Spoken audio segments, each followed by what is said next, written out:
Ladies and gentlemen, welcome back to another episode of Let's Talk 20s. Gentlemen, we just uploaded episode 25, so we are a quarter of a century old. How about that? Round of applause. Let's go. Let's go. Love it. Still trying to do the twice a week. We're going to try to stick with that, and I know that the content is going to still have the same quality. We're just going to try to pump more out for you guys. But for this episode, you notice we have a guest. First time on the podcast, we got Casey here. Casey, what's going on, man? Hi there, guys. Thanks for having me. Absolutely. It's a pleasure. Welcome. Yeah, it's absolutely a pleasure. Casey, for this episode, we brought you on because I know that Connor was mentioning how the two of you have talked about this several times, especially with your, personal upbringing, Connor, as well. It's something that a lot of us suffer from divorced parents. His parents are still together, so it's going to be cool to have a different dynamic on the topic, which for this week is going to be called family upbringing. So let's hop into it. I believe, let's see who started it. Yeah, Connor starts it. Yeah, I can start it. Yeah, Casey, thanks for coming on, man. I mean, I thought of you. Tanner and I were trying to come up with topics, and family upbringing was one of them. You and I, like Tanner said, have talked about this so many times. And so we've already kind of covered this personally, but I'd like to hear, how has your upbringing in terms of your family impacted you in your 20s as you've grown up compared to maybe when you were a teenager, like your perception of it? Well, through perception, I would say you tend to, see things like what happens behind closed doors, as you'd say. A lot of the things that, you don't notice as a child become very apparent as an adult. And I guess you can start to look back at it and see, was that good? Was that bad? How did that affect me now? From my own personal experience, I could say the divorce was at a younger age for me. So it's something that I didn't realize affected me until way later. It was just not having the father figure around as much and being raised mainly by a single mother. It's like that kind of dynamic was not, normal. Now, I say that, but nowadays the divorce rate is so high, especially in our age group. So Absolutely. Actually having the parents that are together tend to be the abnormal nowadays. But I guess it definitely caused some issues when I got to later. I'm trying to think of a good example, but I would say mainly the dealing with emotions. Because I guess always having the father figure around, I guess you express emotions differently with your father than your mother. So Sure. Being raised by my mom, I was always seen as a very emotional person. So through all my relationships, as I grew older, going into my 20s, going into college, my friends, I would say I'm very in touch with my emotions. But a lot of people say that's being sensitive, other words and stuff like that. So I would say it was a little detrimental to relationship building. Because, when a girl is usually looking for a guy, they want the manly, masculine dude. And since I was raised by my mother, that definitely had a big effect on that. Huh. But I would say it probably isn't the same for everyone who was raised solely by their mom. But for my own situation, that definitely affected my relationships. Yeah, no, I know for me personally, we've talked about this. I have not completely the same as yours, but my mom had a way bigger presence in my life as well. I've been seen as more sensitive maybe than other guys as well. That's definitely impacted my relationship. And for any fellas who are listening who consider themselves emotional, it's okay to be sensitive and emotional. There's nothing wrong with expressing your feelings. No matter if somebody shames you for it, I'm sorry. It's good to express your emotions. So that's interesting to hear how it impacted you, especially with the relationship with your mom and dad. GT, Tanner, do you guys have anything to add? Go ahead, boss man. Dude, I can't really say I'm around the same because I have had both my parents together. And so I've had a mom who's been very caring, but she was also more of a tough mom. It was one of those my mom and dad did not put up with none of that shit. They did not put up with it. So it was, I wouldn't say strict. I would say very on top of me. It's because they wanted me to succeed and because they saw a lot in me and because they've also are successful people. So it's kind of not following in their footsteps, but trying to help guide me into my own path of success, just like how they've done. So it's absolutely something. I wouldn't call you sensitive. I would just say you're expressing it, and it's nothing wrong with expressing emotions, because nowadays, if you look at it, people are starting to see that as being stronger and mentally strong and mental health is, honest to God, I think the most important health. And that could be a hot take, but I think mental health is absolutely something that comes first, because your mental health is going to decide and kind of guide your other healths. No, I definitely could agree that mental health is like, I would say I would agree that it's more important because in some ways mental health can hurt you faster than physical. Yeah, Like it's more Absolutely. instantaneous. Rather, physical will affect you later in life, but mental can be right in the moment, and it can be have a prolonged effect that isn't not as easy recoverable. Like Yeah. physically, you can recover, but mentally, it's harder to. Yeah, I Definitely think it can takes be. a lot because that's where life starts is up in the brain. That's what controls everything. But I mean, that's just coming from my side. So I mean, I want to know Tanners because I know a lot about Tanners, but I think there's a couple gray spots where maybe just it's hard to get that out. Maybe because it's a little sensitive thing. I mean, for me, yeah, it is a sensitive thing because my parents separated my senior year of high school, and I was so used to my household, which is something we're going to talk about, being used to our household and thinking that is the normal. But for my household, I thought my parents were decently happy together and everything. And so when they did divorce, it really, really surprised me and made me really reevaluate what love was and what I prioritized in my own personal relationships with my girlfriend and my family. Yeah. Communication obviously is a much bigger thing for me now because I thought my parents communicated well. But come to find out post-divorce and hearing through the grapevine and stuff, that was not the case. So in terms of how the upbringing impacted me from the 20s versus a teenager, as a teenager, I was a little more oblivious to my family dynamic because, I just thought everything was happy and I didn't really feel like there was a reason to question my family and the household. But as I've gotten older, you kind of like reminisce on the past a little bit and maybe think of some things that you weren't really aware of in the moment. And so yeah, it's a sensitive topic, but it's a good thing to talk about. It's nothing to shy away from because that kind of helps form and mold your way of love, your way of communication, the way that you're going to raise your family if you choose to have one. I'll leave it at that. No, I think that's very beautiful, but with the different views and perspectives and kind of like going through with parenting, it made me think about what is something that, Casey, starting with you, what is something that has stuck with you into your 20s that has helped you grow as a human being, that your family taught you, showed you, molded you, just whatever along those guidelines? Oh, well, I would say trying to be like an open door policy with parents. That is something that my parents always strive to do. They didn't want me to be the person that they were like a stranger to me and only that parental figure that I saw as a responsibility. They wanted to also extend that open door to where they can hear me out and if I have a problem. Now, with that being said, sometimes that was harder for them because in my parents' situation, they're both very emotional people. And especially my mom, she's very like, she suffers from depression. So it's like going to her about my stuff. If I was dealing with depression, it was very difficult. But I think the open door policy, regardless, still helped. So even though sometimes if I wanted to talk about something, they couldn't really handle it, it was still just being able to like say that I was heard and I wasn't feeling silenced as a kid. Because I hear multiple of my friends, they're afraid to go to their parents about things. And I could say confidently, I was never afraid to ever go to my parents about anything. Even if I knew it was going to be bad, even if I knew it was going to be scary, I was telling them bad news, like, oh, I got in trouble. I would say, I got pulled over today, that kind of thing. Like, I was never afraid to tell them. They were always my first go-to call. And I hear some of my friends, they say they have emergency contacts as their siblings rather than their parents because they're terrified of what their parents would say. And I'm glad that I didn't have that kind of situation because I would say that would probably be very detrimental to have a relationship later in life. And I can say confidently now that I'm like on very good terms with both my parents, coming to terms with how I was like raised and stuff. They're like my friends, but they're still my parents. But I would say open door policy is my favorite thing that I got from my upbringing for sure. That's awesome. That's a nice balance in between there.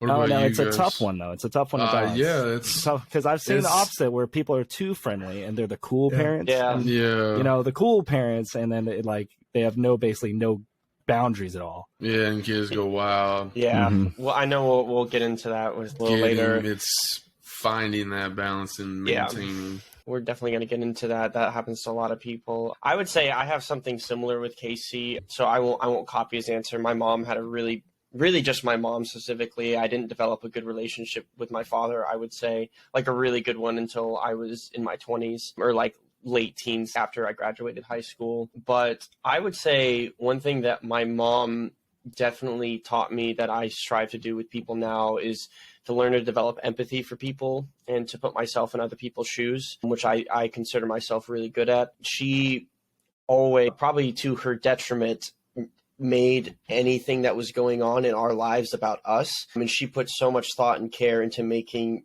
my brother and I's lives so good, especially when the divorce happened when I was about 5 or 6 years old. She, of course, sometimes would not talk about her stuff, but that's a whole nother topic. But because she was so good at putting herself in our shoes and what we were going through and putting herself in other people's shoes. She was a nurse. She was always so kind and caring to people. She still is to this day, one of the sweetest, kindest people I've ever met. She taught me how to do that very early on in life. If I didn't agree with how somebody looked at something, she'd be like, well, look at it from their point of view. I mean, very early on. And we could talk about that for hours and hours and hours. So it was very helpful to develop that. And it's still something that affects me to this day.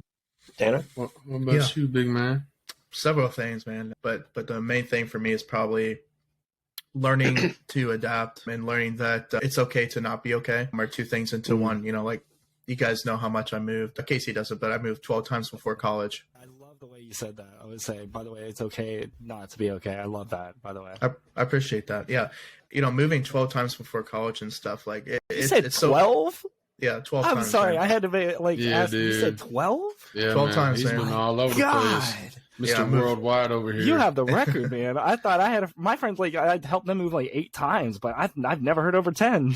Yeah, it's it's well, crazy. the point of that is it was tough moving around and trying to make connections with kids, but then learning to leave and let go and feeling like you don't know anyone and resetting your whole life. And I did sports, I did bands, and you name it. And that stuff as a kid, it's very emotionally traumatizing and for a lot of people. But for me to learn that it's okay to not be okay and learn to adapt and overcome, that was instilled in my head.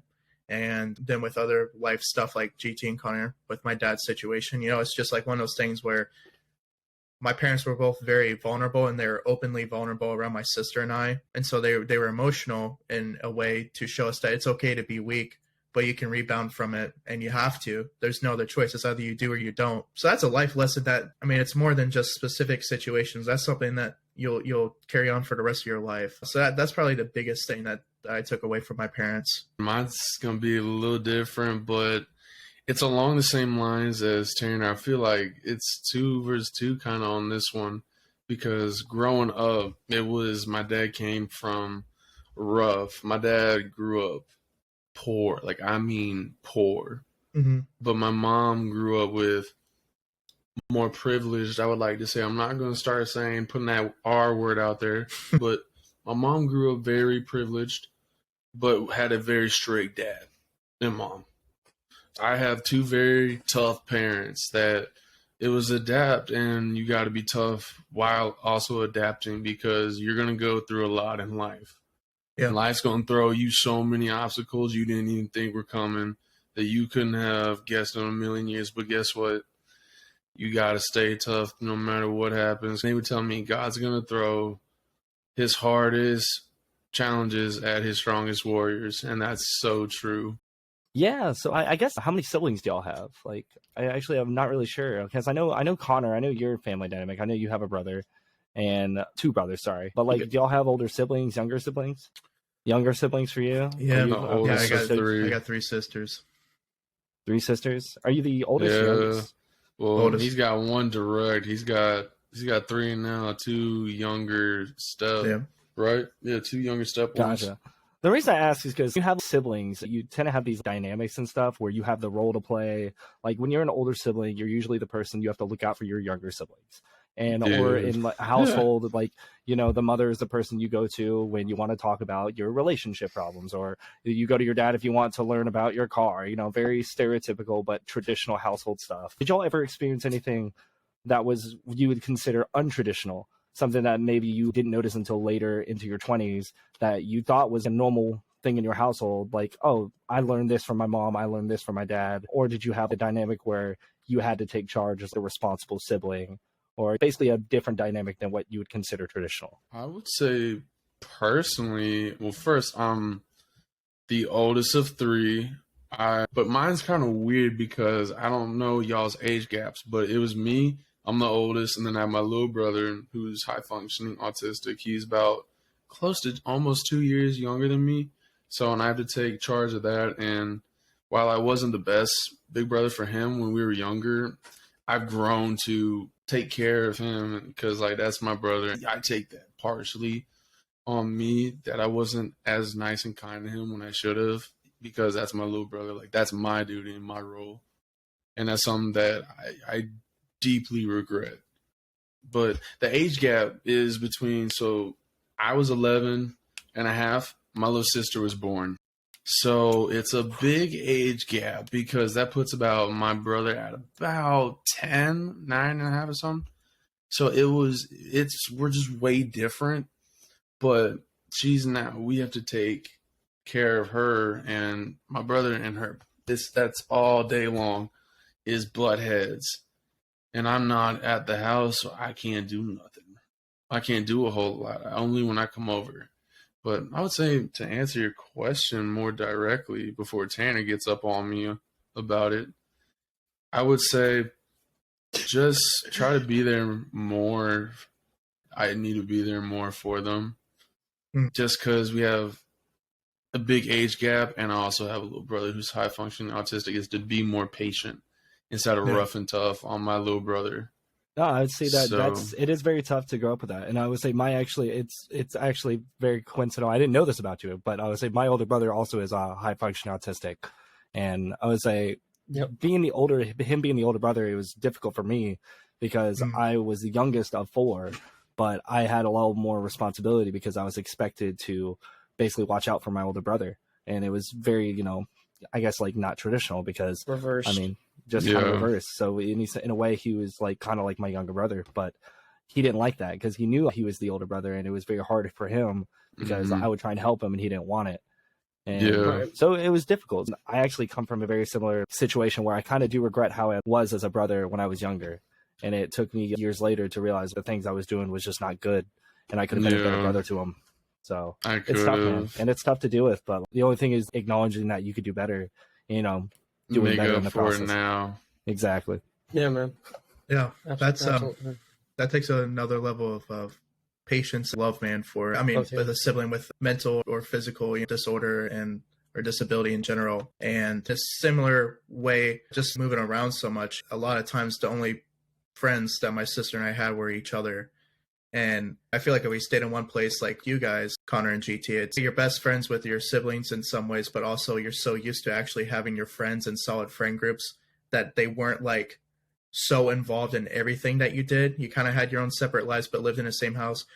Whereas my sister and I we were the only people that we had through thick and thin. Our parents were doing their own thing. And then for a while, every time we'd move, it was only my sister and I. And then when my dad got in his car accident, he was in the hospital and everything, I had to be a really strong brother. I don't want to say father role. I won't say my dad did anything wrong, but once he was disabled and a bilateral amputee, that really changes your dynamic of stepping up as a big brother and being emotional support for her, but also being strong for your sibling. Because if you're showing weakness, one as a brother, as a man or whatever, but also just in general as someone that they look up to, they see that weakness and they're going to feed off of it as well. So there's times where obviously I was going through my own personal struggles associated with my dad's situation, but I wasn't able to publicly show that at times because I was trying to be there for my sister. So kind of similar like T and Casey there in terms of trying to take care of your sibling. And that was my life, because from 6th grade on, that's when my dad was the amputee. So at a weird age too, in middle school, you're still trying to figure yourself out and all kinds of stuff associated with middle school. But from middle school on, I had to turn that switch and be more of a role model in addition to being a big brother. Yeah, I would say being put in a situation that's out of your control is nothing any kid could ever prepare themselves for. So everyone is going to always struggle in that transition. Being older now and be able to acknowledge that was something that was difficult, but it was something you had to do. It's kind of like an obligation because you wouldn't want to put that on your other siblings, especially like your younger siblings, because you have that role to play. Absolutely, man. And it's important. Would you say that it has affected y'all's mental health, and where it's like that role that you were forced to play, you felt like you were not as heard? Because in my own situation, I felt like there were things that I wasn't able to say or anything to do because I had to step up. I had to be the man. I had to be responsible. So it's like that kind of thing could be very detrimental to what like being in your 20s now. Yeah, it's tough. It's tough. By no means it's not easy. And I can see where you say adapt because, and I knew you moved a lot. So just having you two and stuff, but I'm glad that we were able to come into your life and give you more support. Yeah, Tanner. Mm-hmm. Yeah, I mean, for me, I actually, you guys, it's so funny. Y'all kind of sound like what my older brother would sound like. I have an older brother. I'm the middle kid. And my older brother, I'm not going to presume exactly how he felt in those situations, but I imagine it echoes somewhat similarly to y'all in a way, because my father, as great of a relationship as I have with him now, he was troubled when we grew up, especially after the divorce. And I even think he would admit he didn't make the best decisions as a father for us. And like I said before, I was primarily raised by my mother. So because we were around her so much and he was not always stable just with how he handled things in life. And again, these are things I've talked about with him, so I feel like I can share this. I think my older brother had to take more of a fatherly role, especially for me. And I think because I'm more sensitive and empathetic anyways in general, that I think I probably would have needed more of a hand in a normal family dynamic anyways from my father figure. But then the lack sometimes of a father figure in my life made me turn to my older brother more. And our relationship for years, because I think he resented that and he didn't want to be put in that, was strange. I mean, I've had conversations with my older brother about this as well, but we didn't have a good relationship, I would say, for a very long time. I mean, it was never bad or like hateful, but I never felt like I could talk to him about anything. I felt like he never wanted to be around me, never wanted to hang out with me. Y'all are the older ones, and I have what it was like maybe how some of y'all's younger siblings feel. Maybe not the resentment part, because it sounds like y'all stepped up sometimes.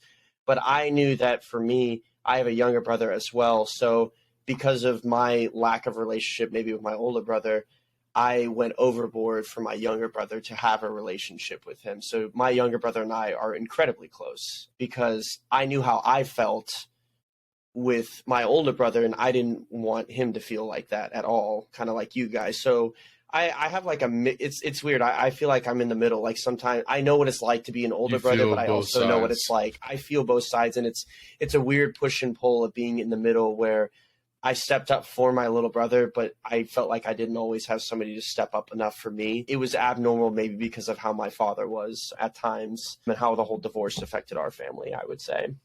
Quick question, because we're on this. With all of how we're all talking and sounding, does it feel as if we kind of became a third parent to maybe that, well, Casey with your older brother being high functioning, autistic, and Connor, you being in the middle, you have a younger sibling, and Tanner, you are the oldest of two. Does it feel like, but Casey, you're still with us, does it kind of feel like you were that third parent? Well, in my situation, like I said, I didn't really step up for my older brother up until like probably high school, where I really started to try to be a friend to him. Mm-hmm. For my early part of childhood, I was very into it because I wanted to go out and make friends, and I always felt obligated to bring him with me if like we went out to the movies or something. And that's something I did resent when I was younger, and I, grew to feel this terrible guilt once I got older. But I could see it actually in my older sister. My oldest sister, she had to step up. Like when my parents got divorced, she was the oldest of four, and I saw that she had to step up. Basically, anytime I had problems with school or anything, she was usually the first person I went to. Even though the open door policy was apparent with my parents, I didn't want to bother them because I knew they were struggling with like either work, just their like divorce and all that. Yeah. So I had to go to my older sister a lot, and I could see that had a big effect on her, to where the point where the moment she went off to college, she was gone. Did not see her.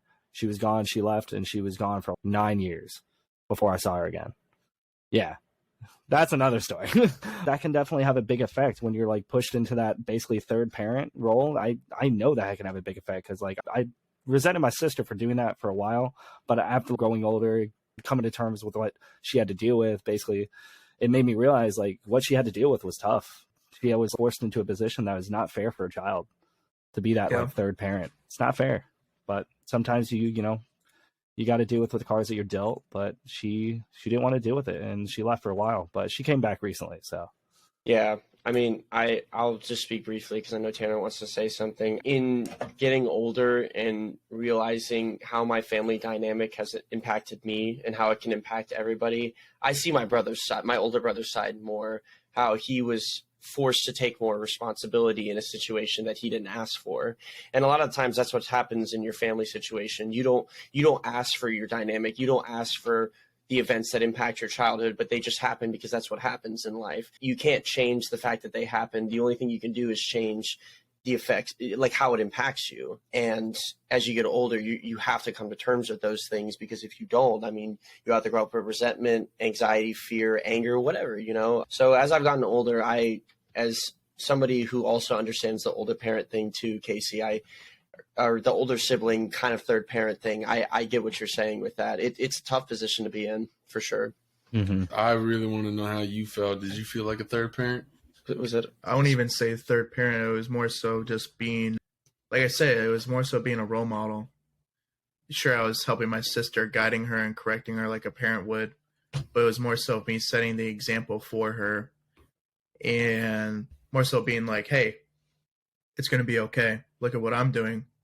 I'm doing well. I'm doing good in school. I'm doing well in sports. I have friends. You can do this too. The only people we've had at times is you and I.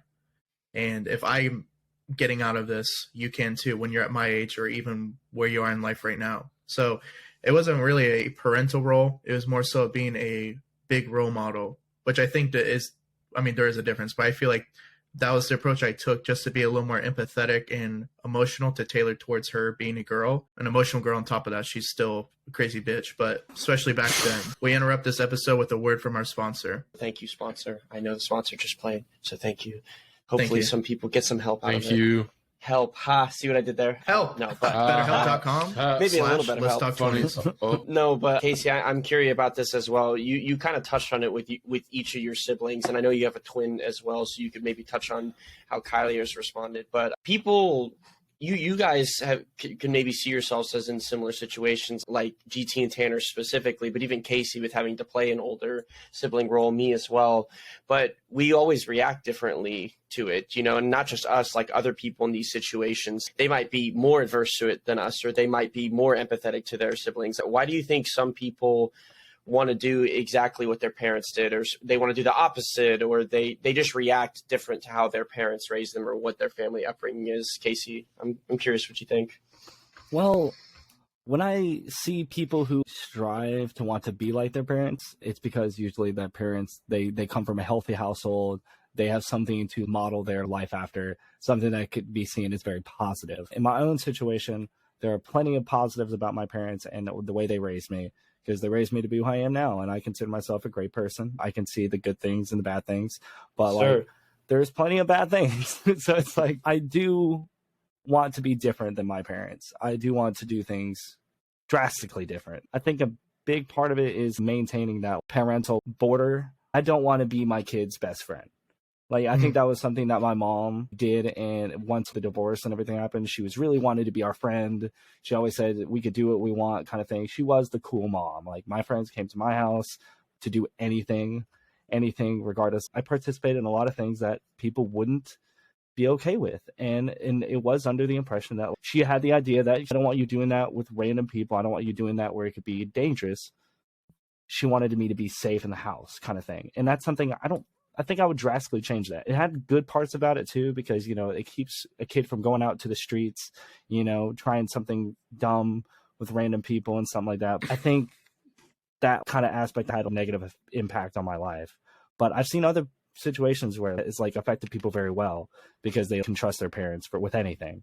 And I still trust my parents with everything, but I think there was a border that needed to be placed and it was not placed. Kind of basically where I'm at is like, when the negatives outweighed, you can't help but want to be different. Right. Exactly. Now, I've seen other people where they want to be exactly like their parents. Now, I find that, to me, in my own opinion, I find it to be a little weird to want to be exactly like your parents. I would want to be my own person. But if that's coming from a situation where I have a lot of negatives. Since you coming from like a family, since your parents are still together, would you say that you want to modeled right after your parents? I think it's kind of pick and choose, kind of, because yes, I do absolutely agree. I want to be my own person, but I will never be like either of my parents just because of how my dad was brought up and how my mom was brought up. I wouldn't say I'm ever going to be the exact same. I don't know. I pick and choose, and I resemble both of them in different things. I would say I do see how Tanner and his dad, interact and they shoot the shit, they cut it up, but like they also have that respect factor with each other. Granted, yes, I've seen them like get upset and frustrated with each other, but at the end of the day, like, shut up. So, but at the end of the day, they have that respect factor for each other. So I definitely would say I feel like my parents were a little more harsh on me just because my mom came from the rich harsh, but my dad came from like he had harsh conditions and rough conditions growing up. Yeah, everyone's different, but my parents were complete opposites, which when people say it's a tract, I don't necessarily agree with that statement. Sometimes they're too opposite. Yeah, but it's a balance. That's a different topic. But since I had polar opposites, my mother being like way more of the emotional, empathetic, kissing the boo-boo, everything's all right, when my dad would just slap it and say, put a Band-Aid on it. Not exactly word for word, but you know what I'm saying, like toughen That's up. tough. I had tough love, and I learned from an early age to be empathetic with people and understand everyone has a story, everyone has their own shit. You know, kindness can go a long way. So I'm going to be a combination of both of those for sure. In my opinion, I kind of needed the person to be on my ass and tell me to do this, this, and this, because you're naturally going to stay on top of your shit more if you have someone who's actually correcting you and making sure you're doing everything, versus if you have no one who's kind of like reminding you or telling you, hey, Tanner, make sure you do all your homework or this or that. So when I raise my kids, I'm definitely going to be empathetic towards them and kind to them, but also at the same time motivate them by kind of being on them a little bit, because that forms consistency, that forms work ethic, that forms going through the tough times and adversity. There's so many life lessons within kind of being tough to your kids in some ways and giving them that extra push. Some people need that motivation. Yeah, so but justifying why you're being tough. Yeah. Well, there's a difference. There's a difference between doing that and just being a dick, right? Yeah. So, oh no, for sure. Justifying why you're being tough on there. I definitely agree, because I'd want you to understand, like, you can always come to me, but I will justify why I'm doing some things. I might not say right in the moment, but because I want you to think about it. I want you to grow from that. But like, be on your rear, but it's only because I love you and that consistency that you said. Like, I want to be that role model. Like, I want to go to, like, I work hard. Like, I go the extra mile. You see your dad's doing this and that. You see, and I'm not just saying like the dad part, right?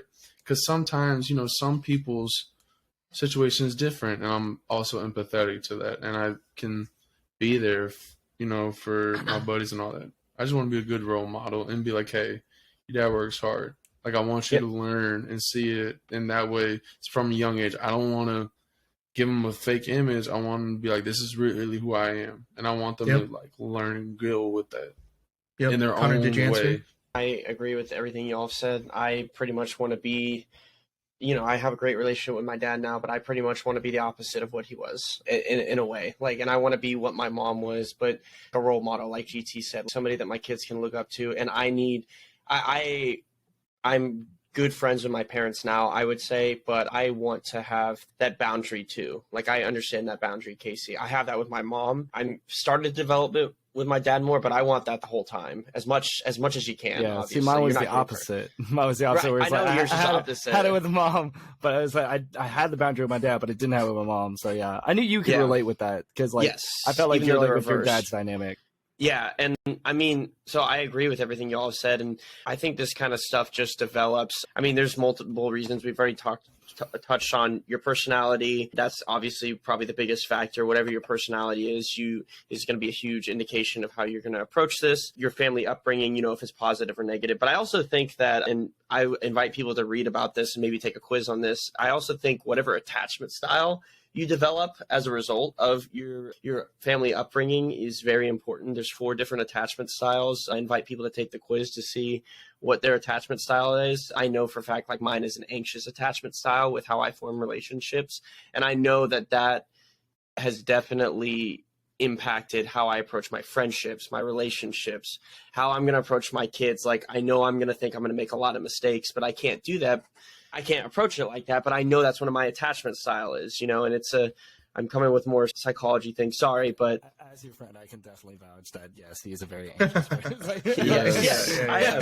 Yes. Anybody who knows me knows I just am, but that's just my attachment style, and I've come to terms with it, and I have to find ways to have strengths and weaknesses with it. And my friendship with my parents and talking about how things are nowadays has helped. This was kind of hard because kind of answered it, but it's, with growing older, do you see yourself being able to be better friends with your parents, or are they the same when you were a kid, no matter what your situation?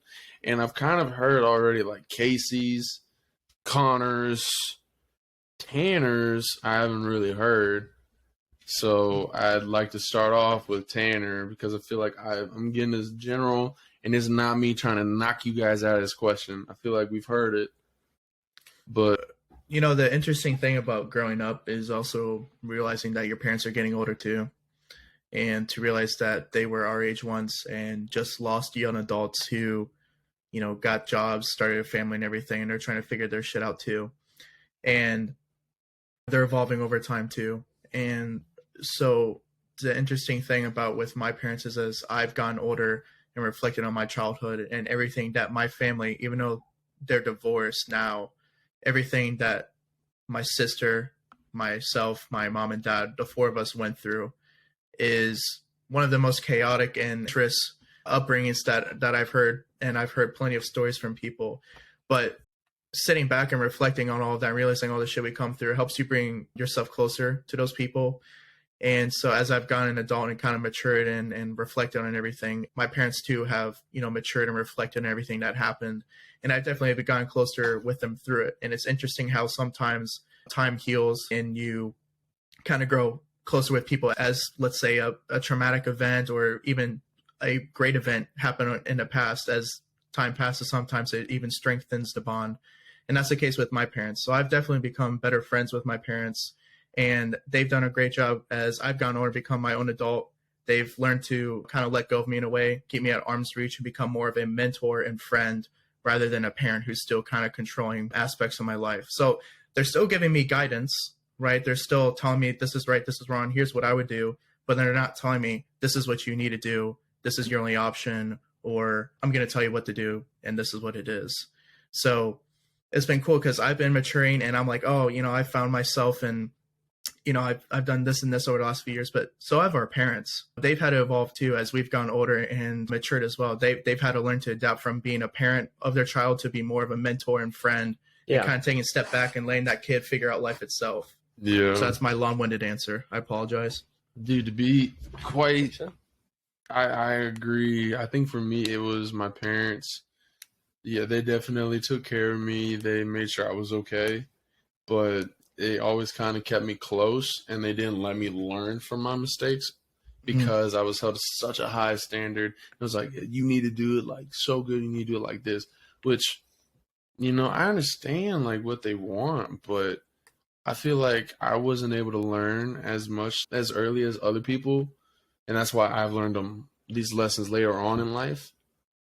I never got to go to spring break like my other buddies. My first spring break with friends was when I went with Tanner to PCB, where everyone else was doing it in high school, middle school, like everyone was doing their thing, right? So I felt like I was kind of held back a little bit, but I understand why. But I always resented it, and I always got upset and mad. I was like, you're not letting me go do these things. I feel like I'm being kind of restricted in stuff that I could do instead of I get to learn on my own, which I think they're doing a better thing of that now. They still try to do that, and I have to remind them, hey, you're not letting me grow up. You're not letting me figure this out. I greatly appreciate your help and guidance. I really do. I'm not upset about it, but it's, you just cut down a little bit. Let me learn from myself. Yeah. That's all they can do, man. I mean, they have to, because then a lot of times if you remain too controlling, you see how that push and pull happens, and eventually that hit says enough is enough, and kind of goes in with those boundaries. Eventually those boundaries need to drop, and they need to learn that you're no longer a kid anymore. Yeah, I'm a grown adult. Because if not, then they really won't be your friends later. And I feel like in mine, it's Right. I don't like. I don't know. Did you ever have that realization you could tell what kind of person your parents were when they were younger? I did, and I realized I would never have been friends with my parents. I never would have been friends with my dad. Was so lame. I would never have been. Over time, we'll probably become good friends later and stuff like that. I do think we will, but as of right now, he's still like the father figure, and just very strict kind of thing. But yeah, no, I don't think I would have been really good friends with him. That's funny. No. That's funny. I know we've talked about that before. I think I'm the same way with my dad, Casey. I mean, with how he is now, absolutely, if he was like that when he was younger. Your dad's cool, man. I love your dad. I love my dad. I really do. Really damaged. So I think his first impression, I don't know if I would have gotten along with it. My mom, though, I would have had a good relationship with. Well, to switch gears real quick, this is really the one question that I was waiting to ask the whole podcast, because we have a individual whose parents are still together. We have someone whose parents separated when they were a young adult about to leave for college. We have someone whose parents separated when they were a child, and then Casey, when did your parents separate? They separated when I was young, around like 7. Okay. So. Okay. So different areas of your life and also different situations in general. But I'm very curious to hear everyone's opinion about this. As a child of divorced parents, I look back at my childhood to see if my upbringing was different than I remembered, kind of, like I talked about previously. But what role do you think divorce has on the upbringing of those kids of divorced parents like me, like Connor, like Casey, and so many others? What do you think the role divorce has in terms of all that? I'd be curious what you think, Casey. Well, I feel like the role divorce really plays in is it really can confuse a child, like what love is. Because that was for me what really impacted me the most. Because like in my situation, it was my dad, he did cheat on my mom, and that's what caused the divorce. And it did happen to be with my mom's best friend. Oh my! And exactly. Oh, So it's no. like very soap opera-esque kind of thing. But it was just one of those things where like it was so much confusion because this was a family friend. And like it was my dad, he made the decision, and like my parents loved each other, and then it just happened, kind of thing. In my mind at that time, they were madly in love. I did not see it coming. So it's like looking at that and realizing that it's just it's glass and mirrors. You only see what your parents want you to see, kind of thing. And I feel like love was the big thing that got affected by it. And I get that they have to kind of do that for your child. You have to paint a perfect picture. You don't want the kids seeing certain things. You don't want them knowing certain things. And I get that. But it's like, I mean, kids know. It's like kids are very perceptive. And you can see it in younger kids nowadays where it's like they're even more perceptive nowadays because of technology. They really can see this stuff. You can't really hide much from a kid. And it does affect them. And parents may think, no, I kept it from them. They didn't notice. Like, no, they found out. Yeah. So it's like, I think the love part really affected me because it really made me struggle to like build that close relationship with someone because I was afraid. I was afraid that what if somebody that I think really loves me, what if they just cheat on me? And then like later down my life, I did experience what it feels like to get cheated on. Think about that. I know it's I don't tough. want to think about being cheated on. That's happened to me, so I don't want to think about that. I get I don't want to think about that. I feel Sorry, like, y'all. I know. I'm sorry. But I think that's like the biggest effect that I got from the divorce was being able to love and just knowing what real love is, because the concept of love can be very subjective. What people consider love, it can be completely opposite of someone else. And there's many love languages, and that's something I didn't even learn until I was in my 20s. I didn't realize how I communicate with love until I was like way later in my life. So I would love to know Connor's side, coming from someone who my parents are still together. I would love to see like the evolution because Connor was a little younger and then Casey, but Casey's our guest. I want to see like kind of up so that way I can see. I don't know. And that might just be me. I don't know if that's selfish, but I think that could be kind of like moving up. Yeah, it is. No, I'm just joking. All right, let's go. Let's do it. I love it. Let's keep going.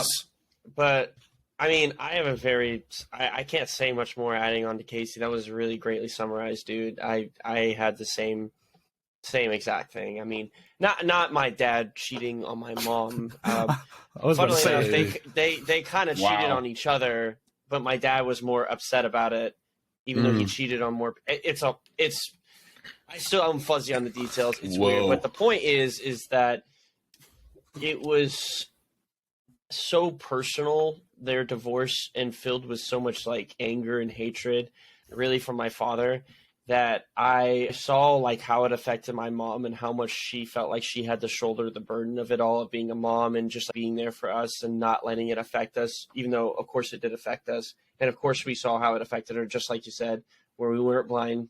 We saw what happened. But it has impacted my love language and impacted all of my situations in love. And it's definitely impacted, I would just say, how I treat kids, how I am going to be a father. I mean, it's pretty much affected like how I treat people, I would say, because I thought I could take people at face value. And then when I learned I really couldn't, that was really hard for me and took me a very long time to learn. And I'm still not great about that, to be honest. So, yeah.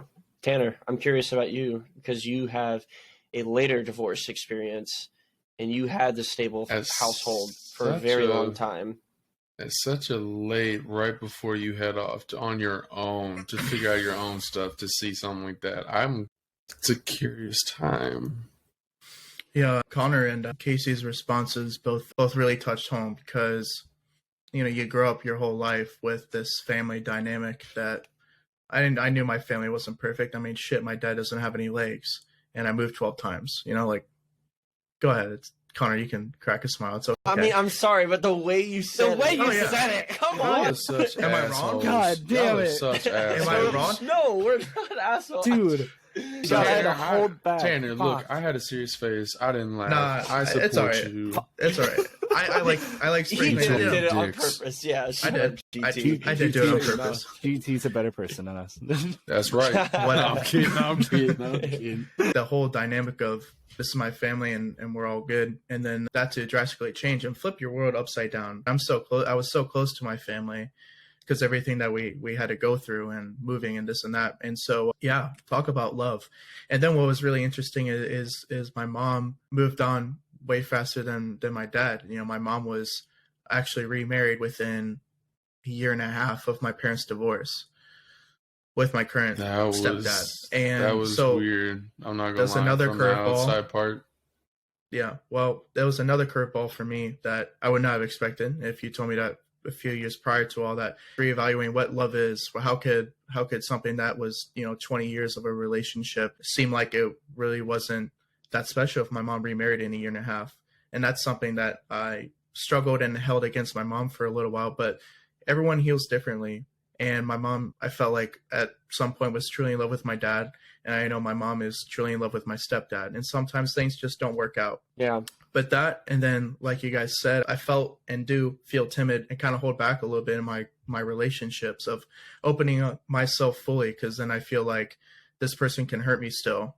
So yeah, I'll leave it at that. I could talk about it for a while or get more emotional about it, but it's really interesting to have that happen to you as a man before you go to college, and then you're supposed to find the woman ring before spring or all this shit, and you're like, I don't even know. Like, right at I the don't right know what time. love is. Right at the tough so it's like time. the time where you're supposed to be going out and exploring, finding out like who's going to be the person that you like. They do say, statistically speaking, you'll meet them in college and stuff like that. You meet the person that connects you to the person. Like you meet like the vine of people that will eventually lead you down the road of the person that you eventually marry. Crazy. But on the flip side, I will say briefly on the flip side to a positive manner on it is it makes me very selective of not only with my significant other, but my friends and people who I truly care for and love. Because now my love, if I truly love you, is deeper than it ever would have been, I think, if my parents were still together. It just made me really appreciate what true love is. And, you know, I can say with my current relationship that it's the girl I'm going to marry. And I'm sure of that. I like what you touched on with how you're more selective too. That's definitely something that I can relate to. I was going to ask y'all if y'all thought religion was a big part of your upbringing and if you think that is important. But basically, would you say religion is an important part of your upbringing, and would you say that it had a big effect on who you are today? And do you think it is an important part that like maybe people should incorporate, or something that people should be like exposed to? I think this is a tough one because I think it is very beneficial, and I feel like it can really add value to what love is and how to love your neighbor and everything else that Christianity, for example, because that's the religion I grew up on, so I can speak about Christianity. it can show you a lot more about relationships and having another source of love that is different from the love that you have for your parents and your siblings and everything. It's slightly different with religion, your love for God and Jesus. Do I think it's absolutely necessary? No. And I say that only because you can develop those skills and know what love is and everything without having religion as part of that, or any of your discipline, having religion as part of your household upbringing. But I think it can add value to someone's life. It can teach you a lot of, principles that your parents can teach you, but to also have another source that's kind of repeating, and you're like, oh, maybe my parents are right about is this, or times are tough, but you're supposed to push through. This is what Jesus did. This is true love. This is a sign of someone does love me, instead of your parents saying every day, I love you, good night. It just adds another meaning of it, if that makes sense. I don't know. It's kind of a hard thing to explain. That's a great question. And GT, I'm curious about your point of view with this. I think it's not something that absolutely is mandatory per se. I know some people are very serious about it, and that's personal decision, and I'm not here to say that's neither right nor wrong.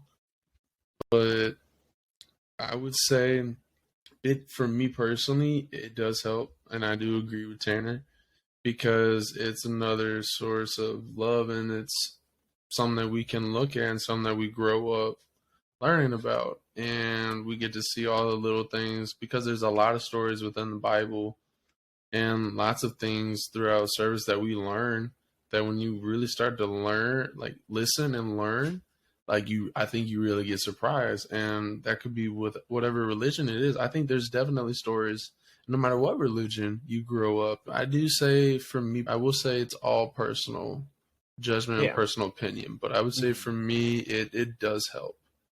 So, but that's, I personally think so. That's the application. That's why I asked, because I want to hear y'all's personal opinion, whether or not it helped y'all. So yeah, it has, and it's something that I've learned a lot through, and I'm very blessed for it. So, but what about you, Connor? Because I want to know Connor's. Yeah, I want to know. I want to know Connor's opinion, because this will get real interesting.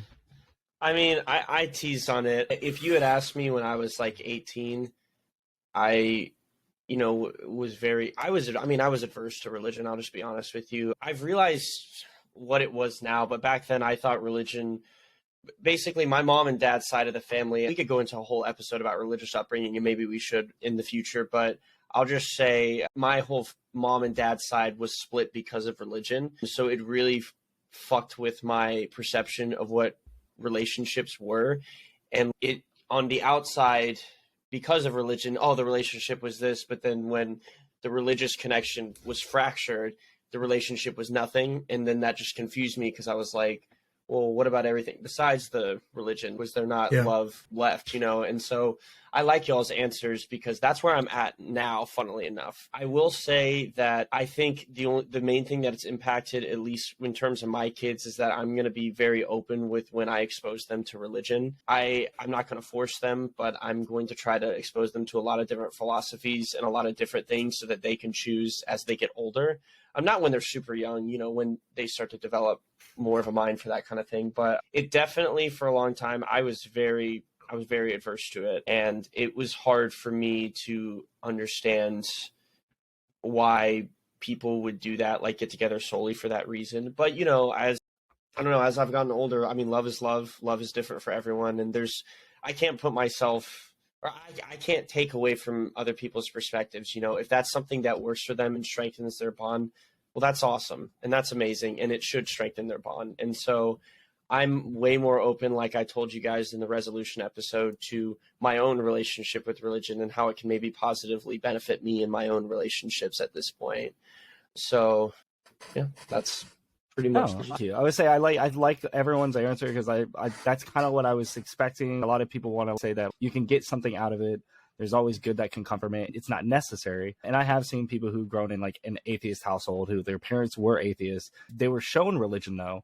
And I feel like that's the big difference though, is I feel like everyone should maybe be exposed to it to know what it is. Because, you don't want to go over to your friend's house and you're just about to eat dinner awkwardly and you're atheist, you've never said a prayer in your life, and they're all about to say prayer Dude, and you've never said happened. it. I've gone to many households where it was a different religion and I wasn't prepared, but I feel like that's what can really help, is just exposing your kids to religions and everything, just to know what it is, just so they're more knowledgeable, so they can be more accepting of other people and their situations, instead of being, you know, ignorant to the fact and be like, what are you doing? Like that kind of thing. So, Right. and it teaches you life lessons. It can teach you treating other people the way you want to be treated, and a lot of really like good life stories and, you know, stuff that can help you throughout your entire life, let alone just your early upbringing and stuff.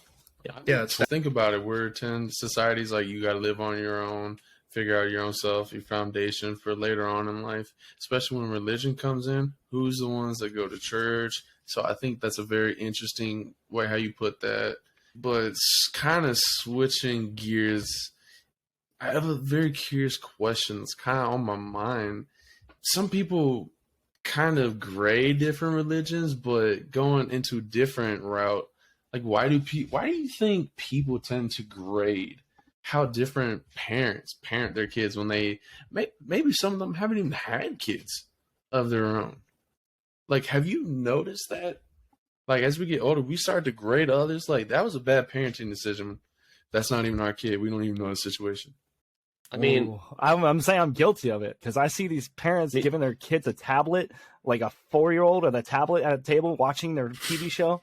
I judge them entirely. So yeah, Oh, God. I would Yeah. say, Yeah. or a 5-year-old Yeah. with a cell phone, like a brand new like the tablet or iPhone. the kid? Oh, I had a 7-year-old come to my freaking baseball camp with a brand new iPhone. And I said, in my head, I almost said it out loud. I had to stop oops. myself. I would have hit that thing. Oh, dude, in my head. I was like, what the fuck are you doing with a brand new iPhone? Well, but yeah, no, I will say that I do see people judge Motherfucker. other people's parenting. I do see it a lot. I do it myself, even though I don't have kids, so I'm guilty of it. I would like to say that I think I am a little right when it comes to judging a parent for giving them a tablet, when I think that's just absurd. I think kids should not be sucked into technology as much as they are. But that makes me sound so old, I think. It's like, it makes it sound like that, like cliche adult. She has a tablet, iPhone, computer, a whole nother electronic device. I'm like, what the fuck do you need all this for? She'll have 3 things going on one time. I'm like, what are you doing? Yeah. But Go ahead, Connor. I would say you go ahead, Connor. Oh, no. I mean, you kind of touched on it. And I'll just say, I actually think it's healthy to have your own opinions about what other parents are doing, especially all of us who have dealt with different kinds of situations with our families and our upbringing. Like, we're going to think differently about how kids should be raised. As somebody who, I mean, all of us, I think, have worked with kids at one point. There's somebody who actively works with kids now and sees their attention absolutely messed up from how much technology they consume, and technology is the only thing I can get to make them focus. Like that, I know what you're saying. It's awful, and it's because their parents perpetuate that kind of attention kind of seeking activities. But I mean, I think it's actually healthy to understand like what you want to do as a parent, especially if you would like to be a parent, just because like kids' influences are not just limited to their parents. They're going to be influenced by other things in their life. So if you start researching and you have your own healthy ways of how these kids maybe should be influenced in their lives, I think there's nothing wrong with judging that. I mean, maybe to an extent, obviously, maybe don't flame a parent online or something unless they really deserve it. I've thought Unless they deserve it. I've thought about it. Yeah. There's some dumb parents on Facebook, man. I don't know. Yeah, I was going to say, unless they deserve it. Here we go.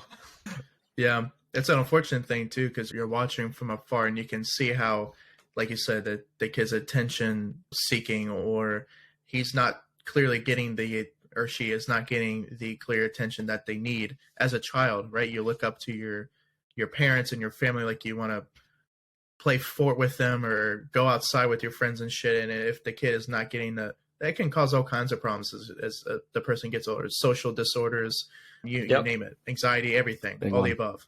So yeah, I hate to be judgmental too, especially since I don't even have a kid, right, that I know of. And to judge someone, I feel bad, right? Because like that's their life and I have absolutely no say in it.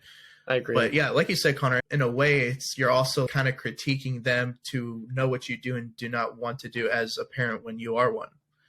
So I think that's what it is. And then also, GT, just to add, it's just because everyone's judgy and fucking critiques everything. Everyone has an opinion of everything.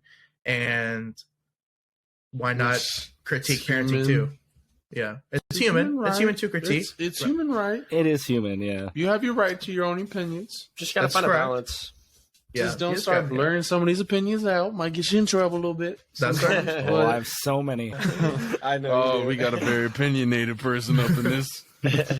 Well, guys, just to kind of end the episode as we always do, we always try to either condense everything or end it with tips and advice that we can give for the viewers or listeners. So my question for you guys here is, how can we learn to not let our past define us in terms of how we were raised? You know, what are some tips and tricks we can use to develop this mindset?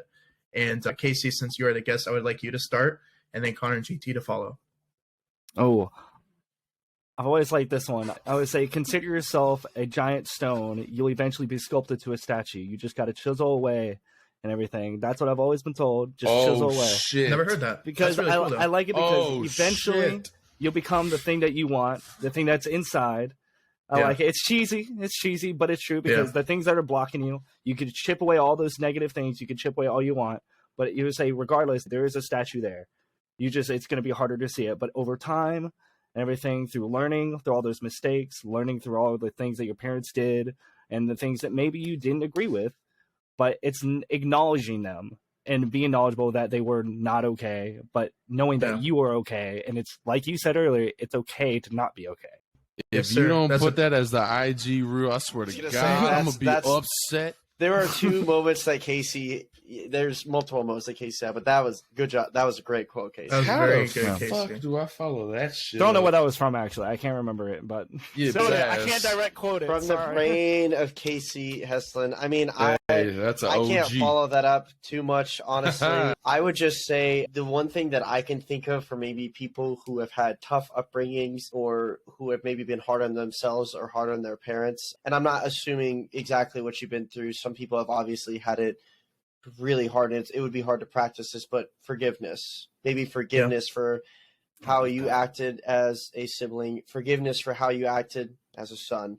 If you're a parent, forgiveness maybe as how you are acting now as a parent. I don't know. I just think the first step is learning how to forgive what happened to you and maybe forgive yourself for what has happened, because you're not going to be able to move on to that beautiful statue that Casey just summarized for us. Like, you're not going to be able to, and it's going to be really hard to not feel guilt if you just never forgive yourself for the things that you do, or forgive maybe your parents for what they did. And if you have a relationship to talk to them about these things, please do, or go talk to a therapist about practicing forgiveness, for example. Use our Well, link. I should have said that. Go talk to a therapist. I agree with Well, that. that too. I agree Well, with that. That's funny you That's- guys mention it. If you guys want to use our online referral link, get 10% off your first month of therapy at betterhelp.com/let's talk 20s. Shameless plug. Third GT. plug. Third plug. This episode. Woo! Please, someone use it. No, I'm just kidding. I would say, Go for it. I don't want to sound too cliche, but when people say don't let your past define who you are, but only let that influence into who you can truly become, and take the pluses and also the negatives, but use that to mold and sculpt, like Casey said. Use that past and let that sucker become more of a beautiful work of art instead of one big crack and letting your past crumble that statue into little rocks. That's not a statue anymore. He gets it. I love he it. gets it. He gets He it. gets it. He gets it. I guess the only thing I'll add to everything is that, if you think you were in a tough upbringing and everything, I guess you have to sit down with yourself and really think, would I want that to happen to my kids? The clear answer would be no.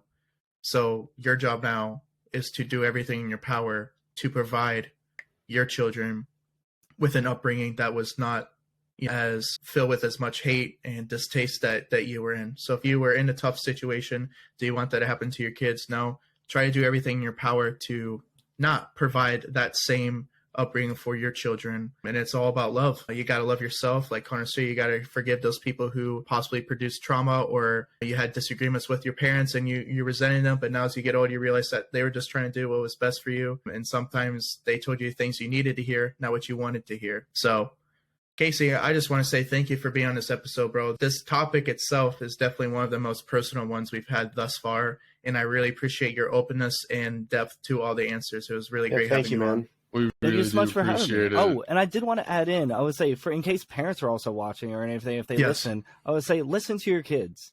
Yeah. Listen to Yeah. them. I would say, because I feel Please. like that's something that doesn't get said too often. Like parents can look back and go, "Oh, I did fine. I was a great parent." I'm glad we got to talk about this in a different kind of setting. Your insight and how you view this kind of perspective is very helpful. It's very open, and it helps me with my own stuff. So thank you, man. Mm-hmm. I would say, Absolutely. you've always helped me with my stuff, so I appreciate it. Absolutely. Well, fellas, another episode in the books. I just want to say once again, I hope you guys can take advice from us. I think this was a great episode. But as usual, thank you for listening, and we'll see you guys in the next episode. Peace.